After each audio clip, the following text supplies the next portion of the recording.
Um, it always surprises me that these syringes are labeled as single use only. But you just take 2 of them and you tap them in, and then you can see the data coming across on a scope. There's software that will automate disassembling that into bytes. And then you just get a text file, and you search through the text file to find the keys. You can also use a debugger like the Goodspeed to access any radio you like. So this board is an open source project of mine for adapting any given chip to use by a personal computer. So I run a wire from my workstation to my Goodspeed. Then I run wires from the end of it. That's this 0.1-inch header that's out of focus in the back. I run that to anything. It could be a JTAG port for debugging a microcontroller. It could be a JTAG port for debugging a home router. It could be a memory chip. It could be an SD card. It could be a smart card. And the only purpose of this device is to give control over the target to a Python script on the PC. Because at that point, at the point that you are wired into the radio, you can then begin speaking its language and hearing what's going on. The other lesson in auto mechanics, after you've learned to pull out a screwdriver and take apart anything you don't understand, is that if something starts making a funny noise, you should start paying attention to why it's funny. So by wiring this into a radio and sniffing, you can then see what's going on over the radio. By wiring it into a bus analyzer and doing the same thing, you can start checking to make sure that the keys are changing. You can make sure that the cryptography being used is at least not terrible. Are you familiar with this comic?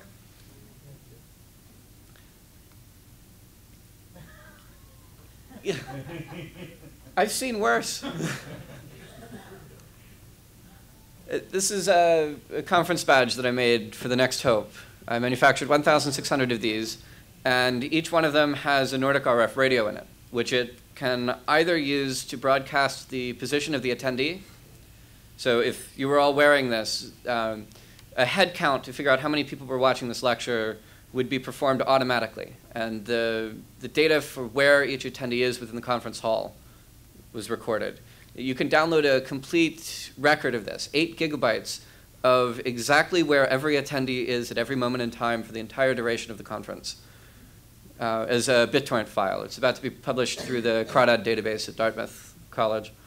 Correction, where every attendee's badge is for the entire conference. Yes, and in keeping with the principle of vote early, vote often, there was an attempt to hack the badge network.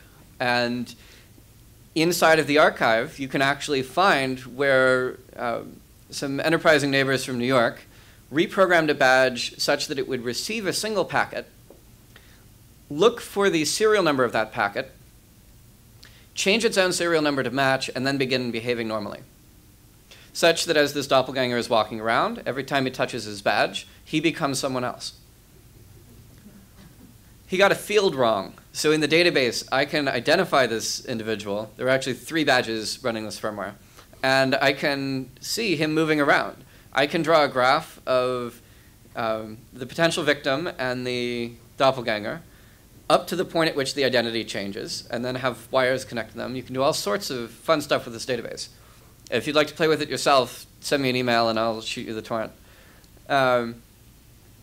This is done in commercial products. Cryptography just as bad as this code talking stuff. The real code talkers did not use this code, I should mention. But the hey, keep your voice down thing, that remains. There were these 2.4 gigahertz wireless keyboards that were reverse engineered by Max Moser and Torsten Schroeder, a German guy and a Swiss German guy. They use XOR cryptography, where the MAC address is the key. The foreground is typing being performed by the keyboard, which has focus within the window. The background was entirely packet sniffed. In the middle of this screenshot, the channel changed. But you can clearly see, lay down boys. The Y was missed as a packet error. But it's all coming in. It's all clear text. Well, It's all encrypted, but the cryptography can be taken care of. And then just as I got this code working, I got a wonderful email. Because people always want to sell you protection. They want to sell you security. So I can protect my Microsoft's Comfort Desktop keyboard. Extended warranty plan, how can I lose? This is a Nike shoe pod. It's sold to be placed inside of your shoe. There's a cavity inside of the compatible Nike shoes, specifically shaped to fit this pod. As you walk, a piezo sensor within the shoe, or within the shoe pod, recognizes each footstep, and then it broadcasts a radio packet which your iPod can pick up. But not iPods manufactured on Tuesdays, Thursdays, or Fridays, or whatever Apple's licensing restriction is. So in this case, my iPod actually won't accept the accessory. This little receiver here is used to receive it. Here's a close-up on the receiver. The receiver sends serial traffic to the iPod for all pods, all foot pods. And it doesn't matter whether or not that foot pod belongs to you. So you can tap a syringe into this, or fly some wires off, and then have a receiver that tells you whether or not any particular individual with a foot pod is around.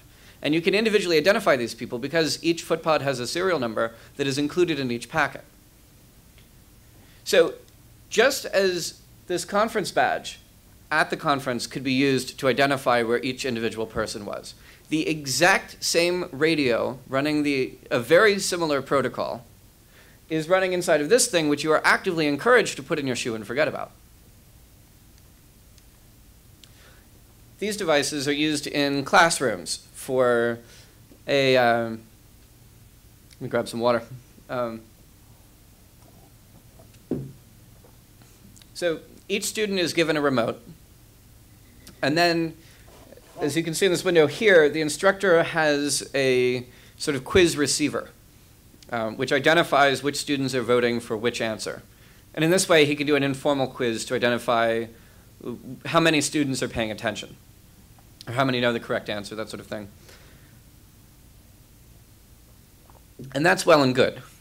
The extension of this was that these devices were placed in charge of attendance and attendance grades. And in larger lecture halls, they actually aren't able to hear any transmitters that are in the back of the room. The photo's in the way, but in the battery panel here, there are a series of 4 plugs. And if you tap into those, there's a memory chip inside of the remote. You can just politely ask it for a copy of all of its memory. So I then reverse engineered that, and there's just a single function in machine code that says, send these bytes to the radio. And if you read those bytes by the radio datasheet, you find the channel and the destination address and all of the rest of that. And sure enough, there's no cryptography. The device sends 4 bytes. The first 3 are on the back sticker, and that's a unique serial number. Then the 4th is the ASCII code of the number being pressed. So if you press the 5 key, that sends 35 in hexadecimal, which is the character for the letter 5.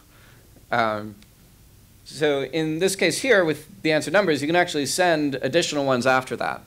But much more importantly, you can have 1 million fake students in the room if you just know the 5-byte destination address. These 5 bytes are 01, 02, 03, 02, 01.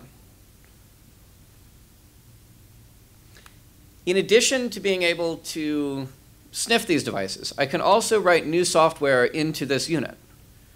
If I could purchase these cheaply, it might be worthwhile to purchase these devices, make them sniff the keyboard from the earlier slide, and have them record it to that fancy memory chip that I dumped a second ago, and have a wireless keylogger. And it could run all day long on those 2 coin cell batteries. You can also do this to toys. So Mike Osman and myself and a few other neighbors have been playing with the Girl-Tech I Am Me. And at TorCon in San Diego, Mike and I had the best lecture that has ever been given. And I can say that because it had the best title slide that has ever been shown.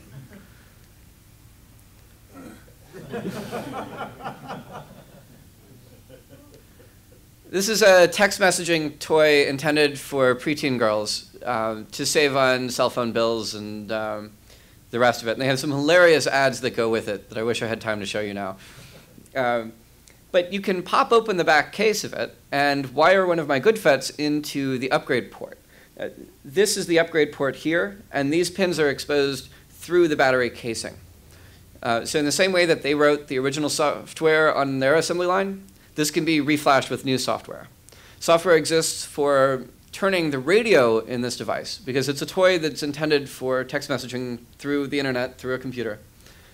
I can reprogram that radio to speak other protocols. I can packet sniff smart meters with it. Through this USB port, I can expose that radio to my laptop, which then gets logs of that or anything else that I want to record. Microed a spectrum analyzer that runs on this. And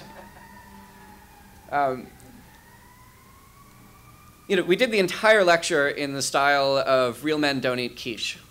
And we had all sorts of lovely jokes about quiche eaters. Beforehand, we went to the liquor store and we asked for a bottle of the manliest bourbon they had and the girliest shot glasses they had. So we got these tiny little pink shot glasses to San Diego written around the side. And a recurring joke of this lecture was, well, a real man does it this way. And this is how a real man opens a garage door.